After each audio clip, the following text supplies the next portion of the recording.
Hello and welcome to the Pinstripe Post. My name is Ryan Sampson, but he is the star of the show, Joel Sherman. He's down at the All-Star Game in Texas. Joel, how you doing, man? I'm doing well. It's a little earlier here than there. I know you think it's hot there. It's a little hotter here than there. But today is All-Star Game as we're doing it. So we'll get in an All-Star Game tonight.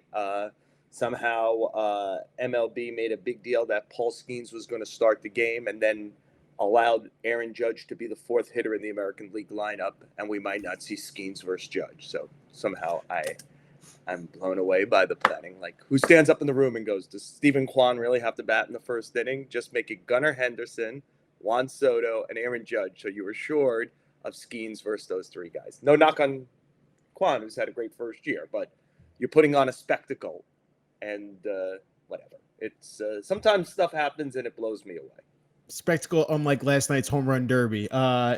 Joel, you're not wrong there, and I like that you're coming out hot and heavy here. The Yankees actually go into the All-Star break playing a little bit better, and that's where I want to start off with first pitch.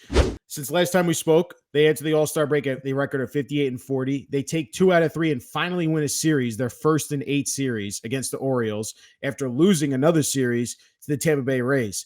So, Joel, I want to start there with what you've seen from this team in those 3 games against the Orioles. Probably should have swept them if we didn't see the collapse defensively by Volpe and Verdugo in the 9th inning. What are you seeing from this Yankees team? Do you get a sense that there is maybe a little bit of, and I know we talked about the Jekyll and Hyde of this team, right? Like, we've seen the worst month. They've been the worst team in baseball, arguably, this past month. And then the first 2 months of the season, they were the best team in baseball. Were you seeing signs of life, you think, in this series against the Orioles and even against the Rays a little bit? Or is there still really a lot of concerns with this team that you have to see how this plays out coming out of the All-Star break? I will say it's a very Yankee-centric way to look at it, where you say they should have swept them without the 2 botched defensive plays in the bottom of the 9th.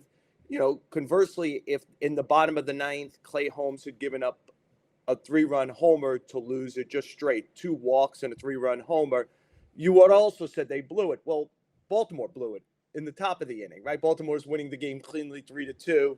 And then it's their closer, who I don't trust to play in a big game, Craig Kimbrell, walk homer. So, you know, in a way, the Yankees would have been better off losing that game 3-2. And people would have said, hey, they won 2 out of 3. They played cleanly in the last game. There's still worries about Rodon, who couldn't, finish off hitters in that game. But wow, that was a good series. But because of how it ended, and now there's a week to think about it, pretty much until the next game, it feels bad. Look, I think we did this during the worst of the Yankee stuff, Ryan, where, you do have to over 162 games, where if you believe the Yankees are a good team, and I believe they're a good team, believe they're not as good as 50-22, and they're not as bad as whatever it was, 5-18, whatever that number was. And that's kind of how they looked in the last week before the break in those 2 series. I still think that they have a problem that besieged them last year when it was Aaron Judge and the Pips. And now it's Aaron Judge and Juan Soto and the Pips. There's still the length of the lineup is really, to me, an issue of how many dead spots there are. Is Ben Rice a real guy? I don't know. It's not a ton of at-bats. I know, we've talked about how much I like how he has approached at-bats. He's obviously not afraid, and he has a good approach. But before that home run, he was in his first kind of major league slump. And I would ask, is the league, he can't handle this area or this kind of pitch, and figuring him out? You got to keep running him out there and find that out. You got to find out, is this Shane Spencer, Kevin Moss, Greg Burr, whatever, Shelley Duncan, flash in the pan that you've seen in your lifetime, maybe if you're a Yankee fan? Or is there something really there because he takes good at-bats? I continue to say the same thing. We're at about a month of me saying Austin Wells should be playing regularly because he takes good at-bats. And I think he'll play a lot more now with Jose Trevino not playing. So my call for him to be the DH when he's not playing probably goes out the window, because I would think he starts 3 out of 4 games now until Trevino comes back. And it sounds like Trevino's injury is going to be a bit.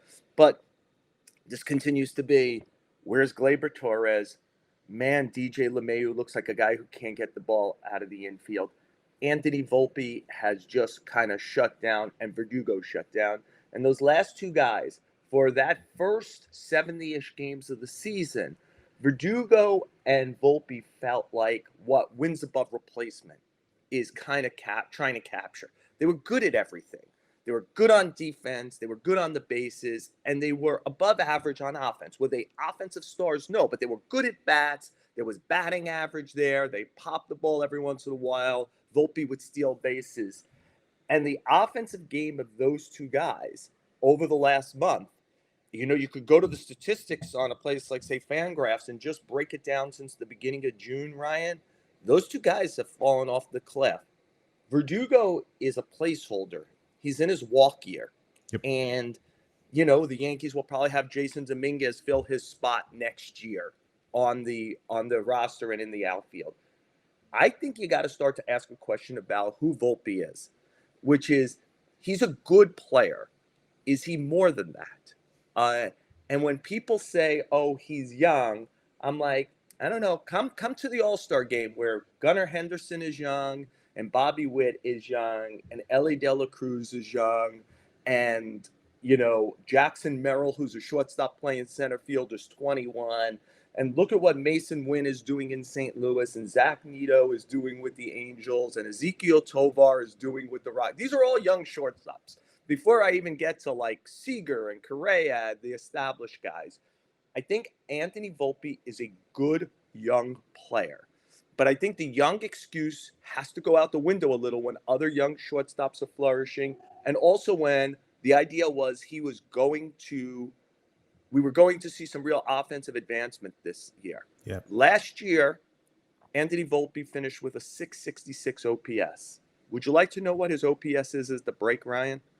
I think and I have it pulled up right here, and I'm looking at it. I don't have to guess at it. It was 666 last year. 666, yep. It's 666 at the break. It's the same thing. It's a little more batting average and a lot less power. And by the way, the batting average is about 120 for a month. So that average is sinking. And I think there are questions. Why does he go into long slumps? When he's on the bases, why isn't he running as much? He's a good player. He's durable. He's very good on defense, regardless of how Sunday's game ended.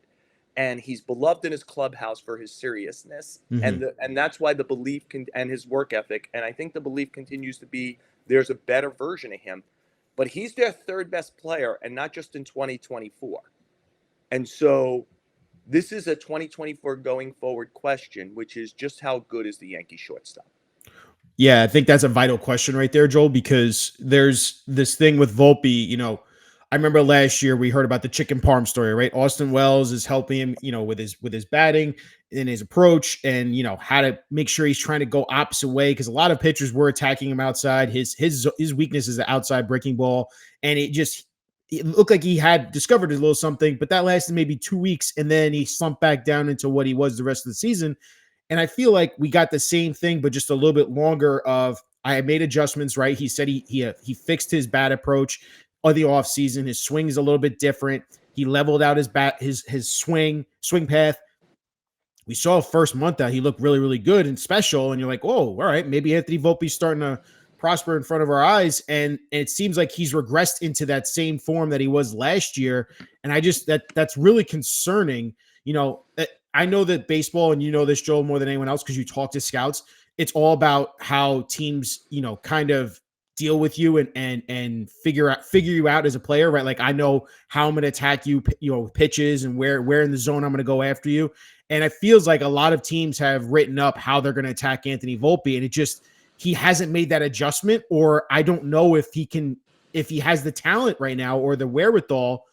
I don't know. Do you think it falls on more in coaching? Do you think it falls more on the player development side? Is it just simple as it's the player himself, Anthony Volpe?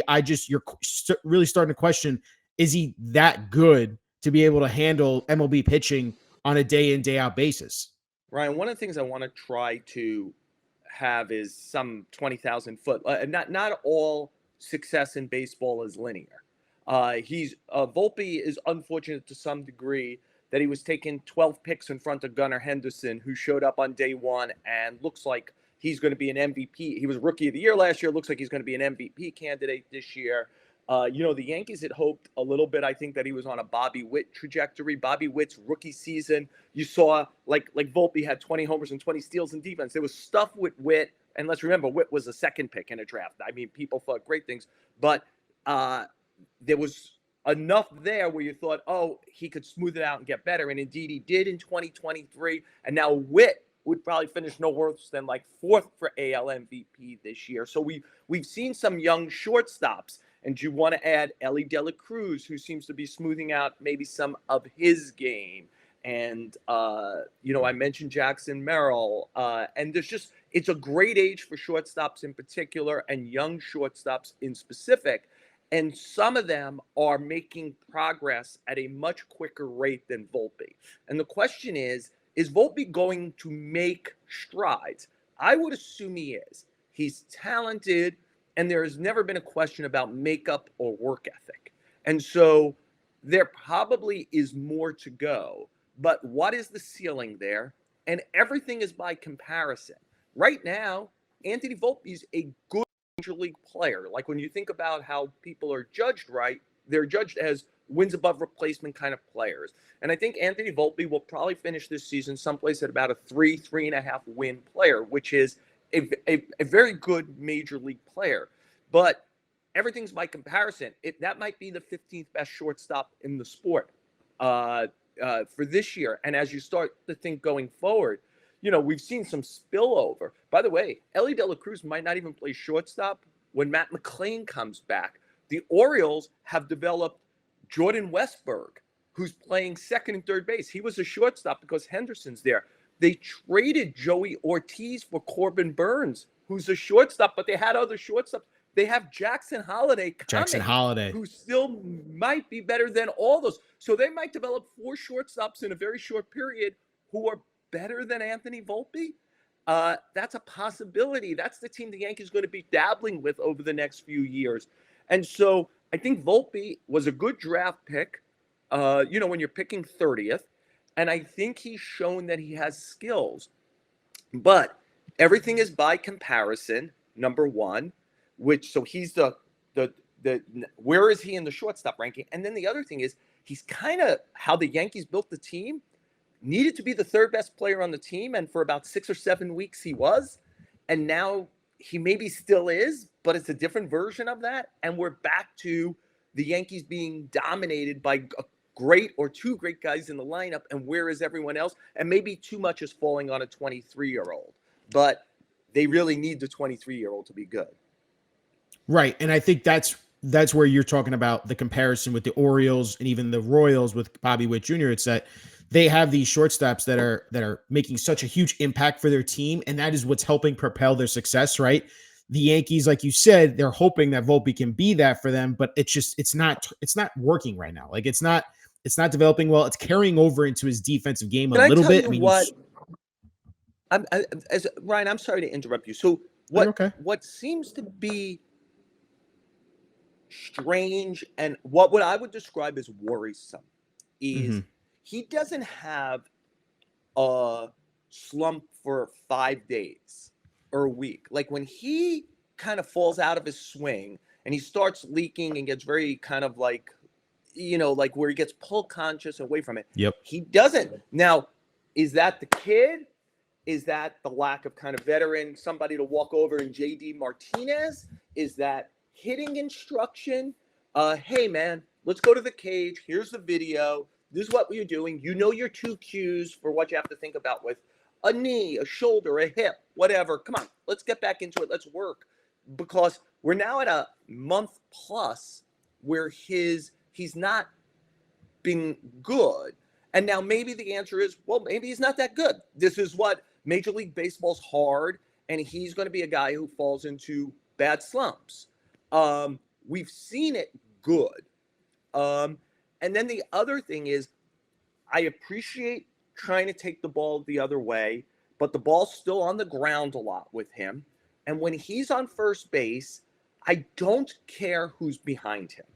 even if it's Judge or Soto, I know the Yankees want to play a certain casino baseball, which is, hey, we don't want someone making an out in front of Soto and Judge. We're looking for a 2 or 3 run homer.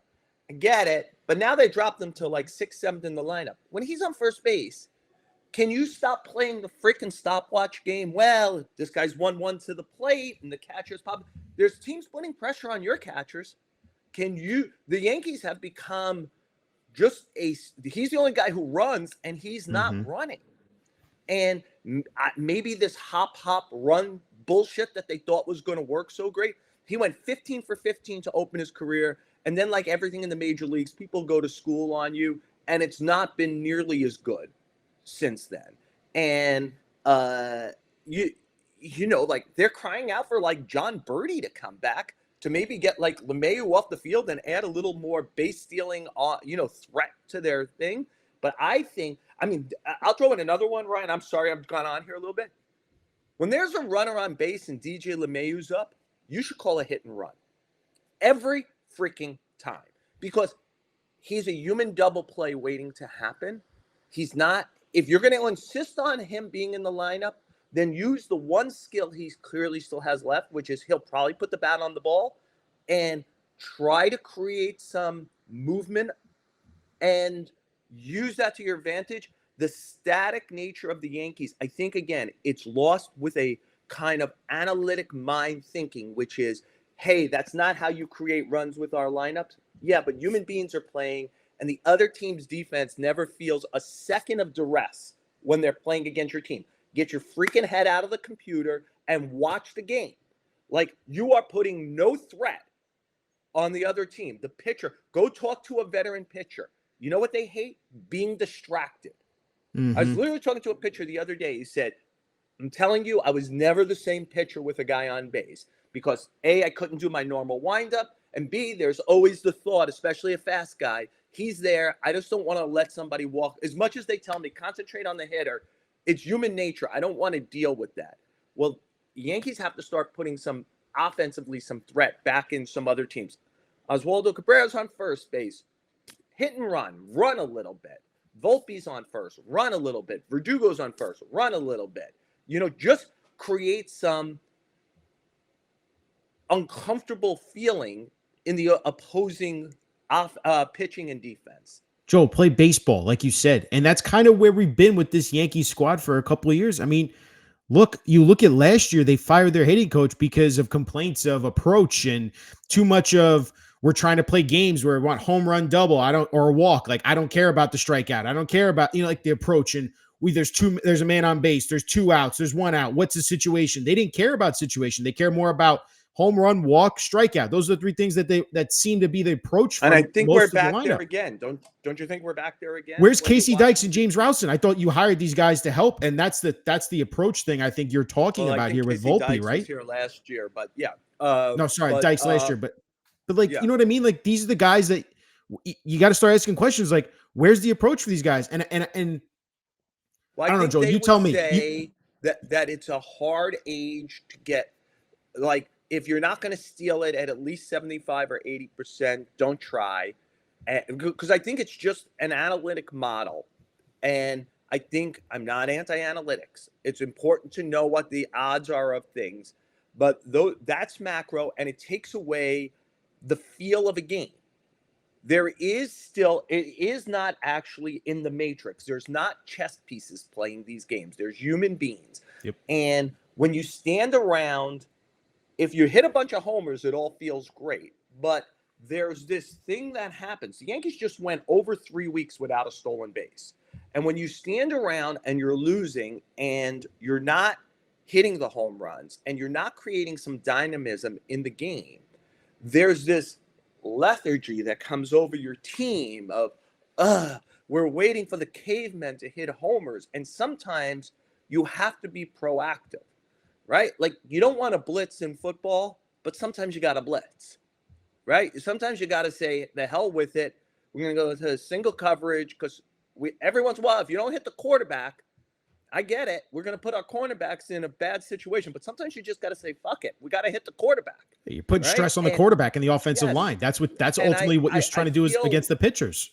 Yeah. I feel like the Yankees talked a good game about playing the full game. And they've done, especially in this spring training, coming out of last year, playing the full game. And I still think they're a home run or bust team. And I understand why home run or bust has value, because the batting average league-wide is 242, and it's hard to string together hits when the league is hitting 242. And even if you string together 3 singles, you score 1 run. And we saw the Yankees tied the game. Took the lead in the 9th inning against Kimbrel their way, walk, homer. But you got to kind of then have the perfect sequence.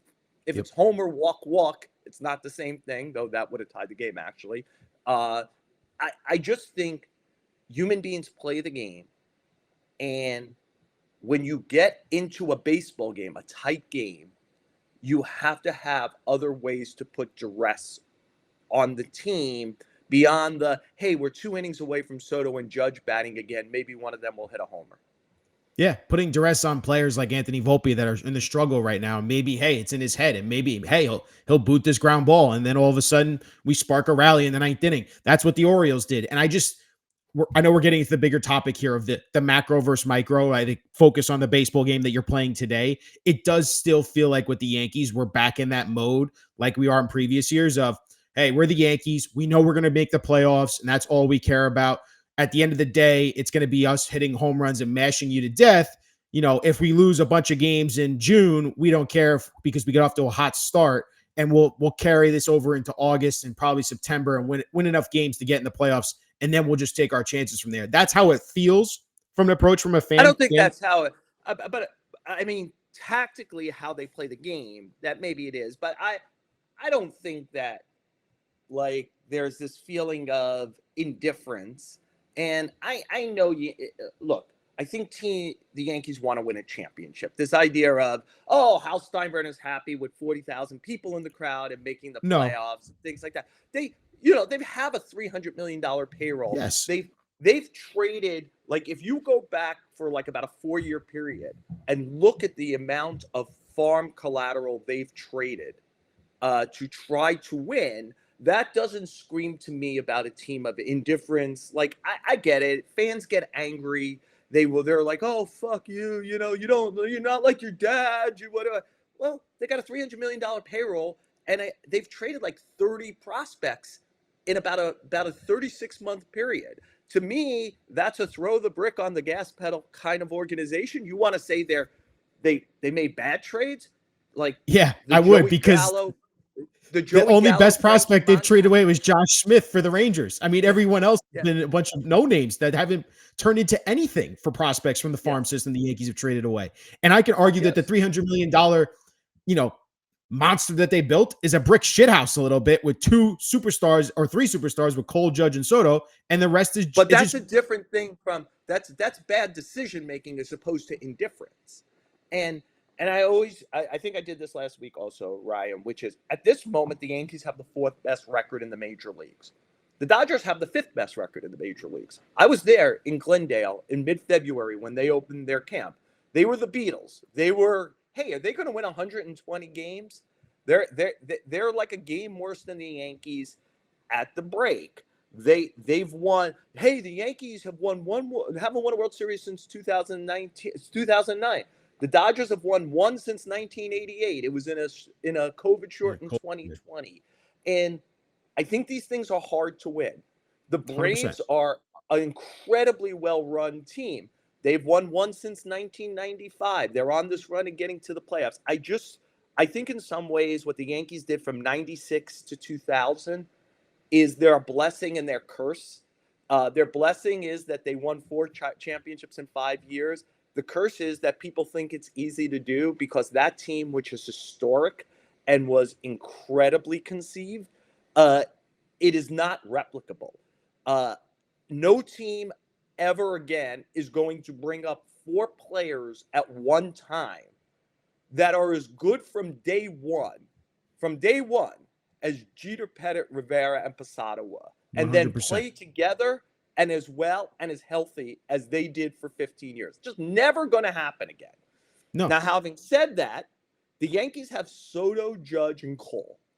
Those guys should not, they might not be the core four, but those three guys are great players.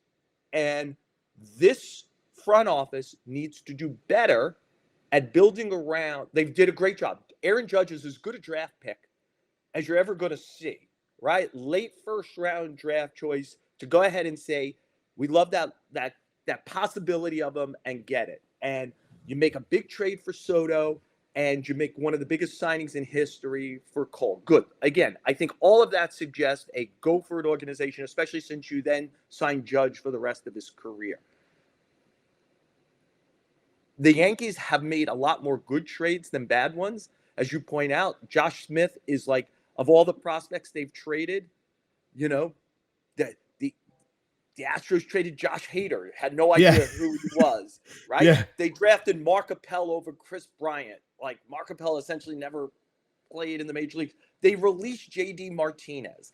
The Dodgers traded Yordan Alvarez for Josh Fields. They gave up O'Neal Cruz. Or like everyone screws up, even the best run organizations. But the Yankees have greatness at the top of their roster, and it's why I think more than anything right this second, Verdugo and Volpe were so important because and Gleyber Torres, they're smack dab in the primes of their careers. They all seem like the kind of players who should have well-rounded seasons that include offense. And their offense on all three guys has been unplugged.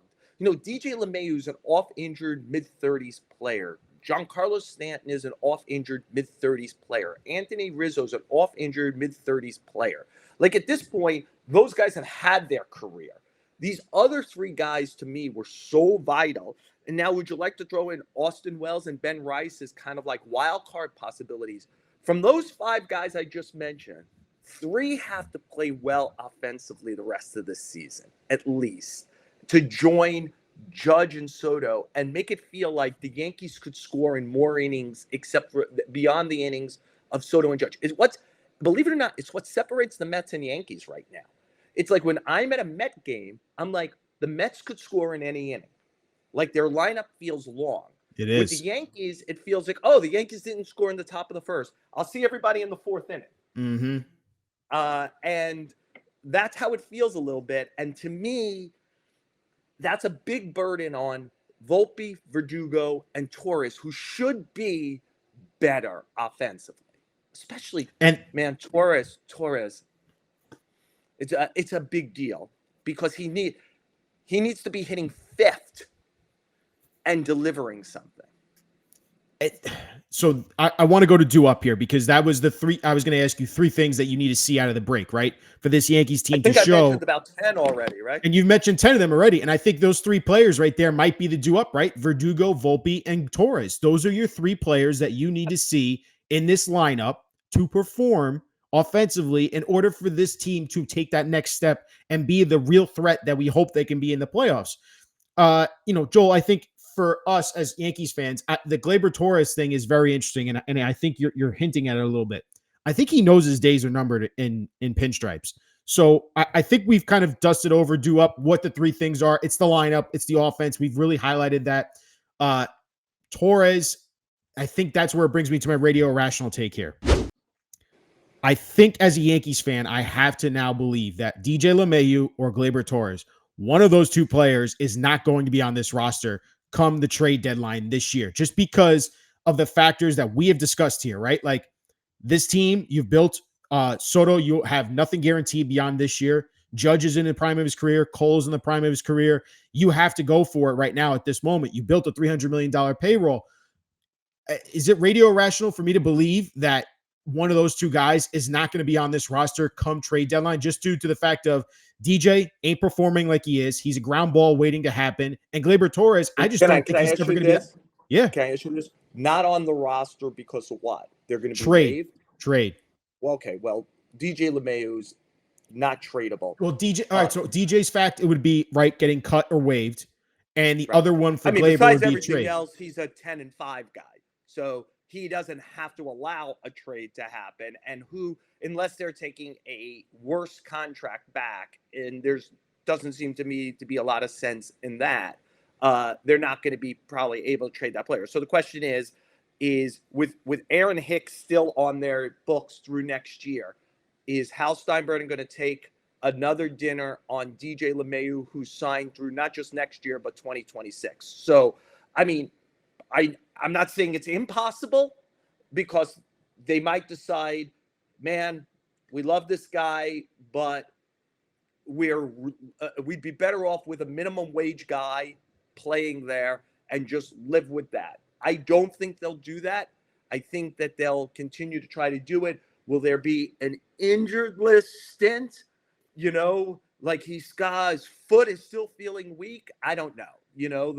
Like that could happen. I would be surprised if he were traded.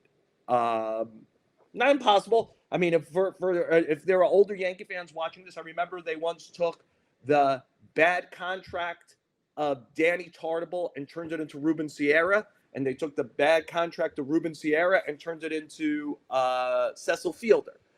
So there's always another worse contract out there that somebody might be trying to get out of. I'm not sure that LeMahieu would okay it as a 10-5 guy. So that probably comes off. Is there a possibility of trading Gleyber Torres? I would say some, because there might be a team out there that needs offense and might feel liberated from New York, that Gleyber Torres at, 28, I think, should, and coming off of a good offensive season last year, should be better than this. And maybe his mind would be eased, since I agree with you. He wants to be a Yankee. He knows that's over now. And he's probably putting some pressure on himself. If he suddenly became a Seattle Mariner and was like, all right, well, I don't really want to be here, so I'm just going to go play, maybe a team would take a shot on it. I'm not positive that would happen.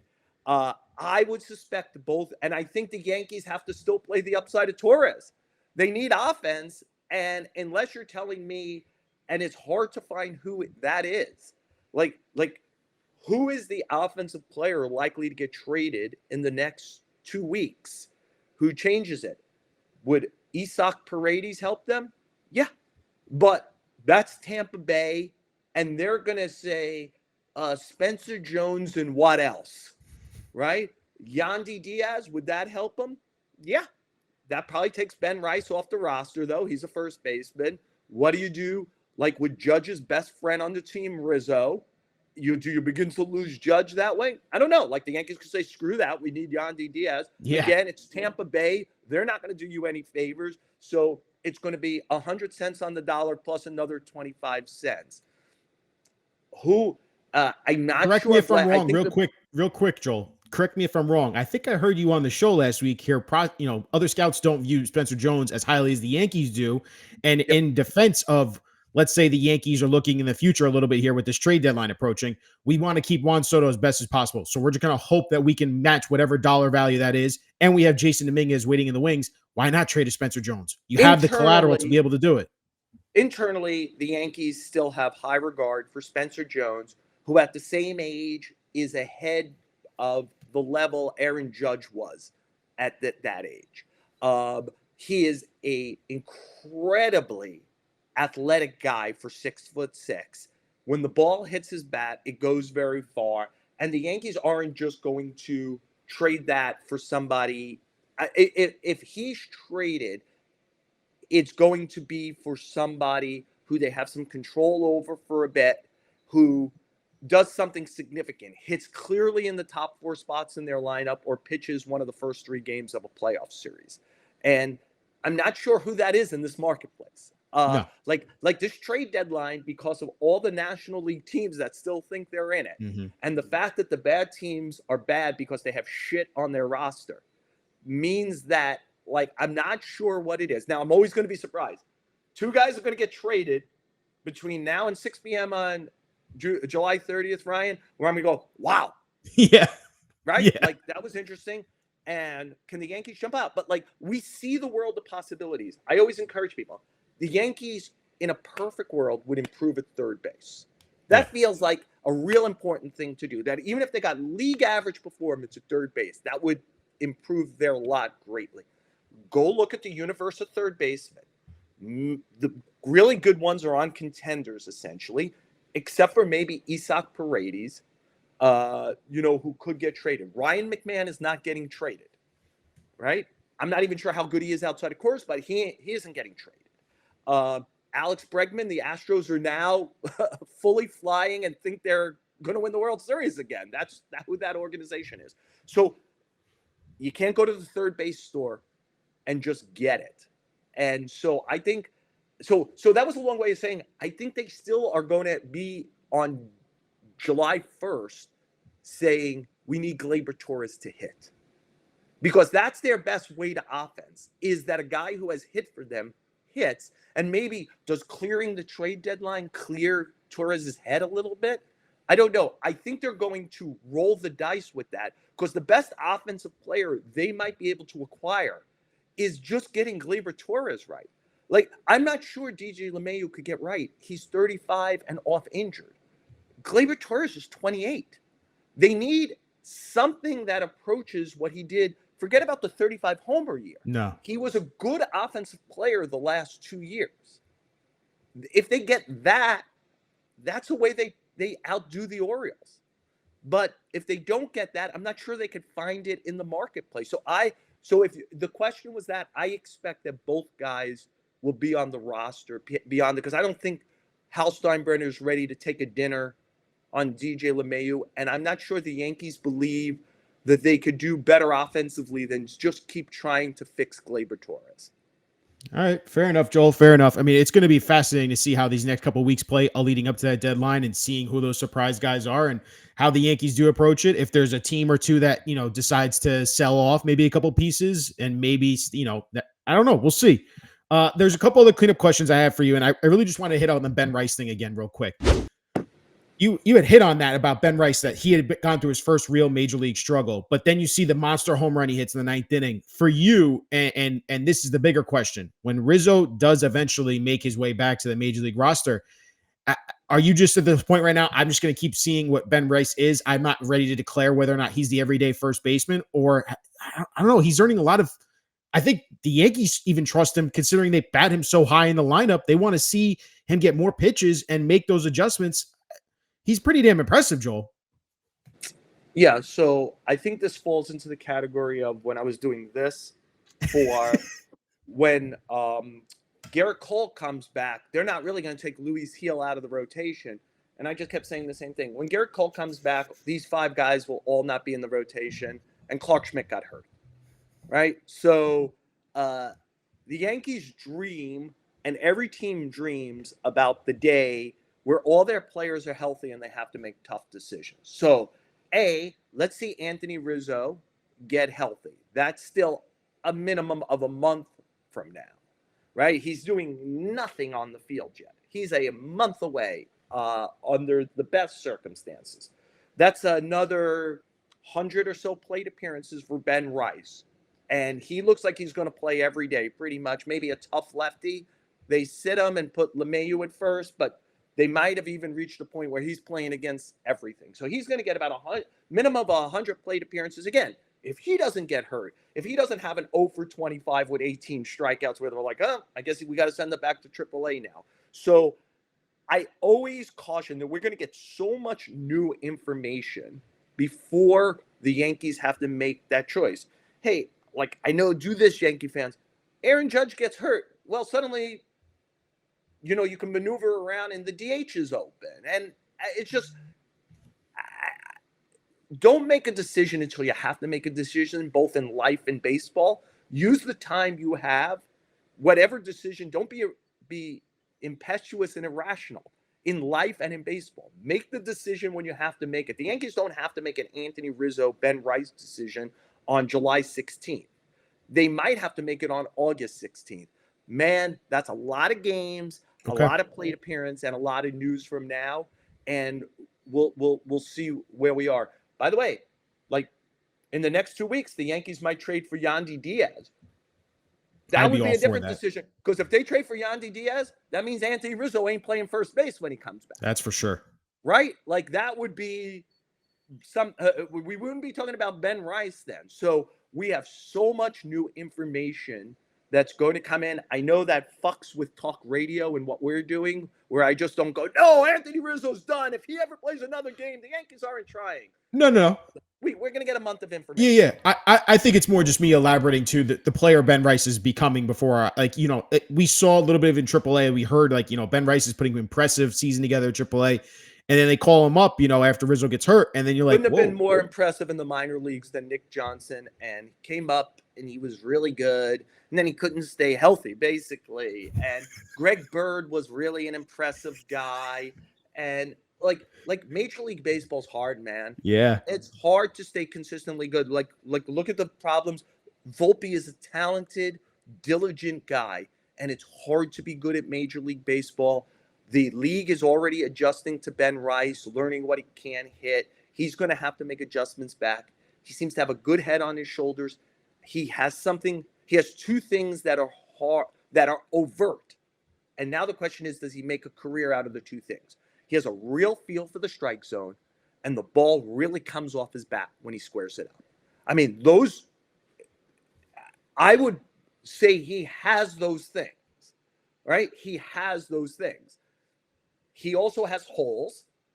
The league is beginning to find and expose those holes, and he seems like a smart kid. Yes. So now will he be able to do what Anthony Volpe really hasn't been able to? Make a quick adjustment. Oh, they're starting to give me heat up in the zone, and I'm not laying off of it. What do I do about that? And can he adjust? Because the league adjusts faster than ever before. Because of the analytics, there's no guessing by the scout behind the plate. Well, it seems to me he's not getting to the curveball. No. Here's the last 30 curveballs thrown to Ben Rice. This is the result. So they know quickly what he can and can't do, and we'll see. But control of the strike zone, which means control of the count, is the most important cornerstone of hitting. And I think Ben Rice has control of the strike zone. And I think that gives him a shot to do something. Yep, that's all I wanted to hear, Joel. And that's a good breakdown of Ben Rice as a player. I want to bring in Tommy for Hogue Analytics, and I also want to ask this question because I think Tommy's getting a little antsy over here, and I want to make sure he gets in this discussion. Tommy, what's going on, man? What's up, guys? How are we doing? Good. So listen, I want to ask Joel this real quick. This past two series, the bullpen had looked pretty good also, and we hadn't really discussed that a little bit. The guys of Hill, Cousins, these guys they're starting to perform pretty well for this bullpen. And I wanted to ask you, Joel, do you think, I'm not saying I think the Yankees still want to address the bullpen at the deadline, but is it a little bit of a relief that, hey, maybe we have something in one or two of these guys and maybe we can develop them into some kind of impact reliever, because we're still waiting for the likes of Efros, Trevino, and even when Clark Schmidt comes back, because Luis Gil dominated his last two outings, and now you start to question, all right, maybe he's a really good rotation piece. I know that's a lot there, Joel, but the bullpen real quick, I just wanted to ask you, what are your thoughts on that lately? Was that a pun when you said, was this a relief? Anyway, yeah, look, I think even the greatest detractor of the Yankees would say the one thing that they've been spectacular at for about the last 5 or 6 seasons is maximizing, finding the kind of relievers, whether it's pitch design, shape, velocity, movement, whatever it is they like in their models. They find relievers they like, and they really maximize it. I mean, Wandy Peralta could thank his 4-year contract on the Yankees. They pulled, Clay Holmes going to make a lot of money this offseason. He was not really anything with Pittsburgh. Ian Hamilton was, the Yankees are like experts at finding people who the White Sox, who apparently don't know what they're doing, like Ian Hamilton, Jake Cousins, Tim Hill, like getting something out of guys. They are really good at it. Having said that, they're going to try very hard to add 2 relievers to this situation. I would say I don't know anything, but I'm a very kind of atmospheric reporter. I really listen to what people say and how they say it, because people are telling you things all the time. The way the Yankees have talked about Scott Efros for the last month, that hasn't sounded like an organization that's like, man, we can't wait for Scott Efros to be back. And by the way, they sent him to AAA when his rehab was up. They didn't bring him up. I I never heard enthusiasm about his rehab. So I'm wondering, has he lost something with some surgeries? Or, like, I don't know what's going on. I just haven't heard it. I keep listening for words that I don't hear. And nobody has out now said, well, whatever. But there's been no enthusiasm there. So, whatever. Trevino is, who knows when that is. Like, if either of those guys come back, great. They know that they're dealing with less stuff. By the way, Michael Tonkin, who couldn't get a guy out with the Mets earlier in the season, has given them a lot. Yep. Obviously, Luke Weaver's another guy, couldn't hit with a bunch of teams, but had stuff, and they've done it. Having said that, I think they're going to try to find at least one and maybe two relievers. I think they'd really love to find somebody who can either who sets up Holmes and or replaces Holmes or works as Holmes' security blanket, because Holmes has been a very good reliever since he showed up with the Yankees. But what's been removed with him for a while now is there were times he was really efficient and clean. He'd get to a 1-2-3 inning with some dominance, like 2 ground balls and a strikeout, and be done in 12 pitches. He is becoming a top step relief pitcher, which is, even when he gets through it, like he should have gotten through it the other day, and it becomes a Verdugo Volpe thing, but he walked 2 guys. Like, the other thing is a ground ball single. That's going to happen with Holmes, ball in the ring, but he's walked 2 guys into a bases loaded situation. That being said, Hunter Harvey just got traded from Washington to Kansas City. Kansas City paid a big price for that. They gave up the significant prospect, and they gave up the 39th pick in the draft for that, for Hunter Harvey, who has control through next year. So the price has been established for a good reliever. I think the Yankees really needed the Texas Rangers to get swept by the Astros, because if the Texas Rangers get swept by the Astros over the weekend, I think they might have gone into sell mode. They won the series, and they have 3 former closers on their team, and Kirby Yates, David Robinson, and Jose Leclerc, who are all free agents at the end of the season. And now Texas, who doesn't really want to sell, might have a reason not to do that. So, like that's how sensitive the trade market is now. We're talking about a weekend series against the Astros, and they won the series, the defending champions. And I don't think, so the Yankees need more teams in the marketplace, and I think they want to find some relief help, because this still feels very much like they're getting results from it, but these are more fringy guys, and they need better than fringy. And look, if they don't do it and Clark Schmidt comes back, how much can they build up Clark Schmidt? Does he end up in the bullpen because they can't kind of get all the way back to filling him up and he's worked out of the bullpen? Or can they build him up and they could put Heel in the bullpen, who clearly could probably work late in the game? Does Ian Hamilton come back from injury and give them something? It feels like I don't ever remember Brian Cashman thinking he had a very good team at this time of year, and I think he thinks he has a very good team at this time of year. I can't remember where he didn't address the areas that needed to be addressed. Fair enough. Tommy, let's get into Hogue Analytics. Yeah, so going into Sunday, I was really interested, one, to see if the Yankees would sweep and go into the All-Star break in first after a horrible month, but also was interested to see if Carlos Rodon was going to make the adjustments that he said he was going to make right after his last start. He gives up 4 runs before even recording an out against Tampa, and after that start, he said he was going to change his pitch mix. He said he was going to stop throwing the fastball so early in games that was just getting crushed in the first inning. You saw it against Toronto, and then saw it against Tampa. He threw his first 8 pitches were all breaking balls. He didn't throw his first fastball until the 12th pitch of the game. That's unlike Carlos Rodon. It's unlike a lot of pitchers in baseball that just throw the fastball. Maybe the first time around a lineup, they're throwing only fastballs. So he ended up throwing 40 sliders in his start against Baltimore. It was the first time, or it was the most sliders he had thrown this season in a start, in most going back to August 27th of last season. I know the stat line wasn't great, Joel. Only 4 innings, over 100 pitches, but he really only made that one mistake to Henderson that cost them. Did you see an adjustment in Carlos Rodon's last start that gives you encouragement going forward, or was it nothing for you?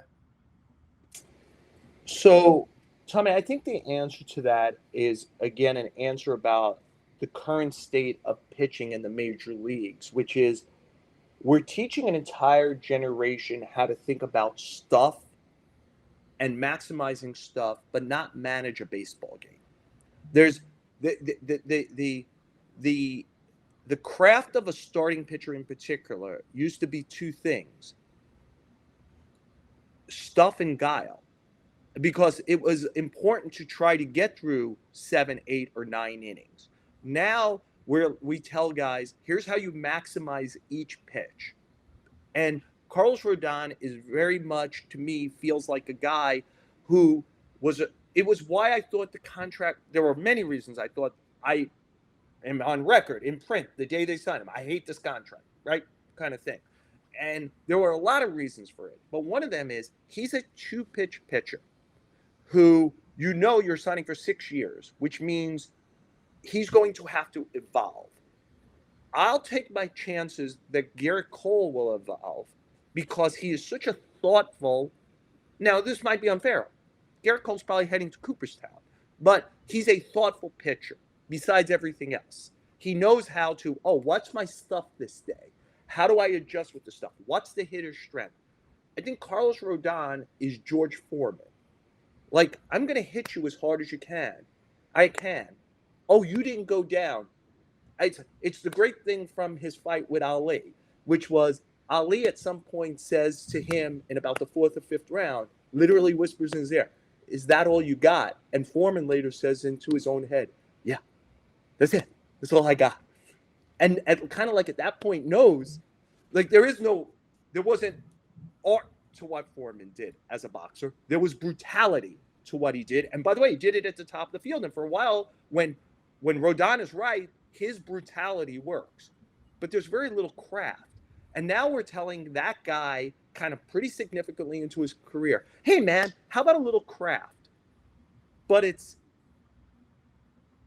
all the pitch. I think it's a problem throughout the sport, Tommy. I know talking to Clark Schmidt last year, who I really like, I said, Clark, anyone ever talk to you in the minor leagues about endurance in a game? Not just maximize, and it was no. Like, all they talked to me about was, oh man, like, and I think it's a bad thing for the health of arms and for the health of the game. You throw a pitch, then you look at the Rapsodo. Oh, that was 2,700 rotations. What if you put your finger here? Like the maximizing of each pitch instead of the deep breath. Hey man, my starter went 1 inning yesterday. We used our whole bullpen. We're using an opener tomorrow. The most important thing I could do today is get 21 outs. I got to get 21 outs. How do I do that? Got to throw some sinkers, man. Get some 1-2 pitch ground balls. Nope. My job is to miss bats. That's how I got promoted. That's how I get paid. Fuck this individual game. But you're playing on a team. It's not fuck this individual game. And that's a long way of saying, can you teach this old dog a new trick? Can you teach Carlos Rodon how to think on the mound? Clearly he doesn't. It isn't something like we talked about the fact that Volpe doesn't adjust quickly. Rodon doesn't manage games well. There's a lot of like this that first inning where it's like, okay, you gave up a run. There's still your team's going to bat 8 or 9 times. You got Judge and Soto. You're one swing away from. Why is it suddenly a 4-run inning, man? Take a deep breath and get through the inning. There's too much of that. And when I see that, that's a guy who isn't managing a game well. And I come from and like when I think about the guys who are masters at managing games, Jimmy Key, Orlando Hernandez, what's my stuff that day? How many runs do we have? What's our bullpen situation? Like, there's a context to a game that you have. Who's the opposing starter? Right? Who's the opposing starter? Like, oh, it's Corbin Burns.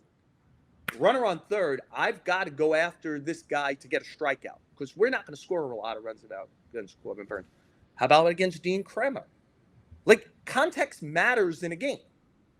Like, and I feel that Carlos Rodon is a context-free kind of starting pitcher. It's like I either have it or I don't. And trying to teach him craft, I don't like the contract. I knew I was going to have to teach him craft without any signs that he would be a crafty starting pitcher. He's never going to be a crafty lefty. He's never going to be, Frank Tanana, Jimmy Key, crafty lefty, guy who's lost. Frank Tanana was Carlos Rodon early in his career. He was then had some surgeries and then stuck around for 15, 20 years doing something else because he had the ability. Have you seen that? Have you seen art? No, but if this was the Carlos first, Rodon? If this was the first start and maybe transitioning into that sort of pitcher against who you think is the best competitor But to you, Tommy, my argument on that, Tommy, would be, I could tell somebody to throw a bunch of sliders, and he will throw a bunch of sliders. But if he doesn't understand the meaning and the context of doing it, he's just following a blueprint as opposed to thinking well on the mound. Like Garrett Cole thinks well on the mound. I think Marcus Stroman thinks well on the mound. What's my stuff today?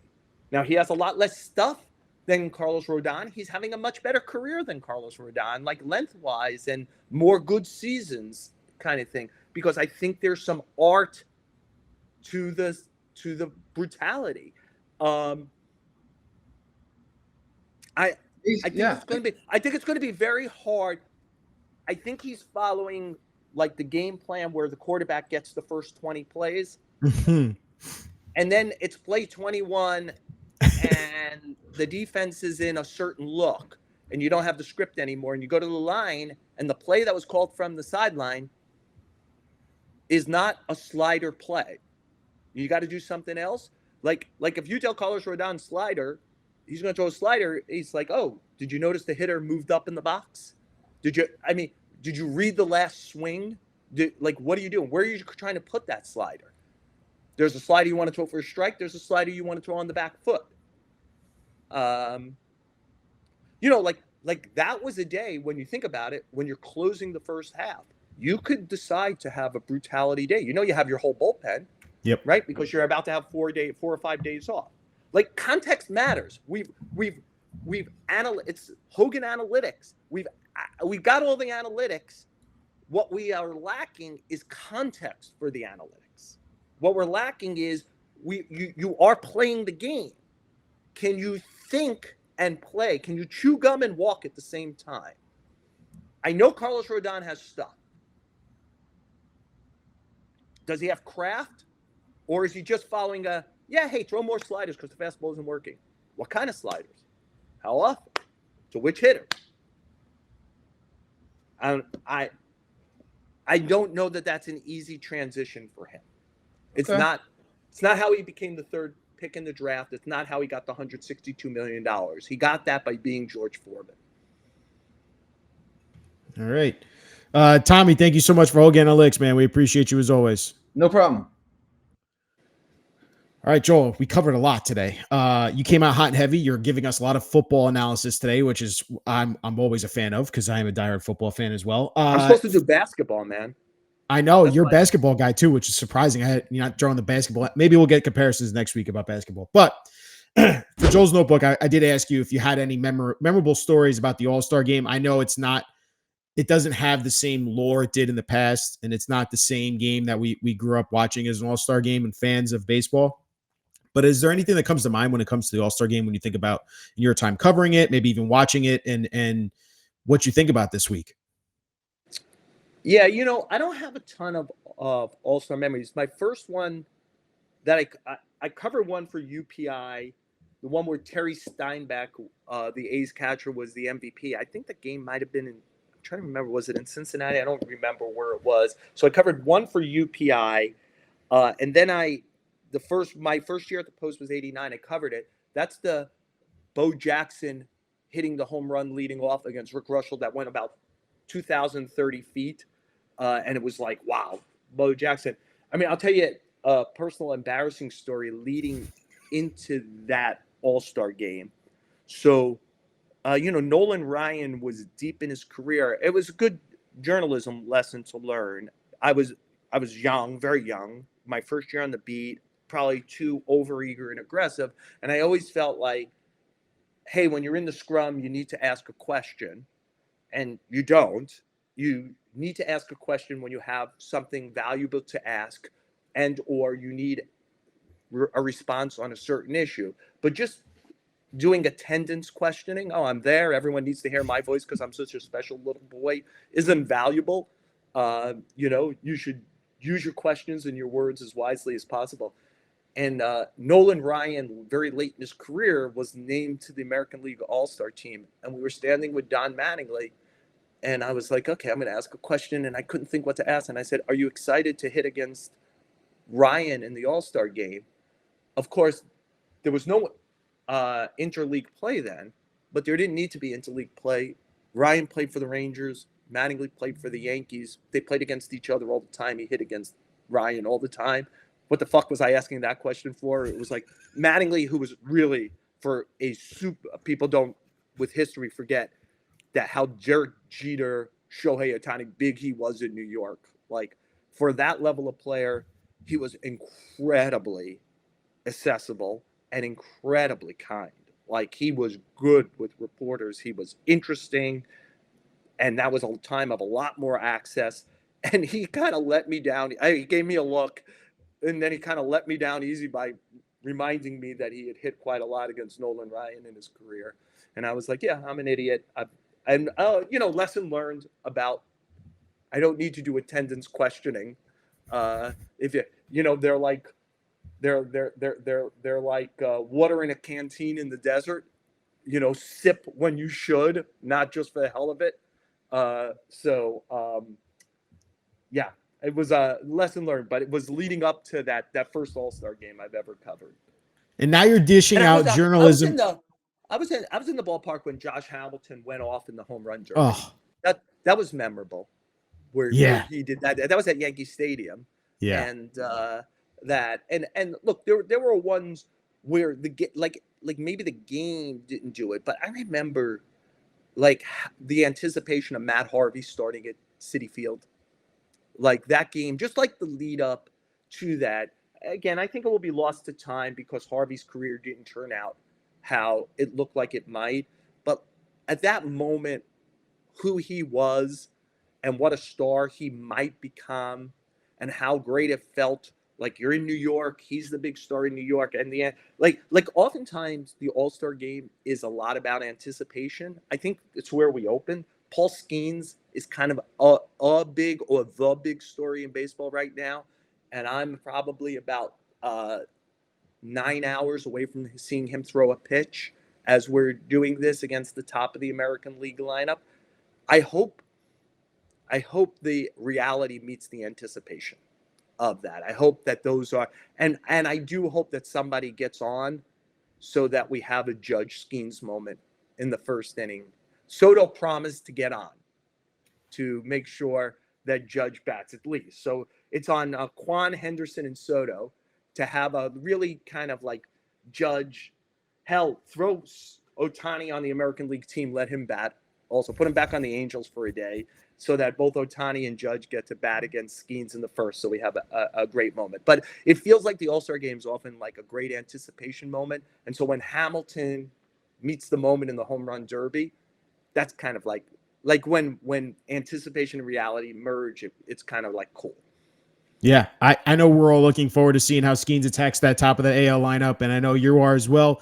Joel, you're giving us journalism tips, you're giving us football analysis, you're giving us Volpe adjustments, you're giving us everything today, and I cannot thank you enough for just doing the show with us as always and breaking down Yankees baseball for us.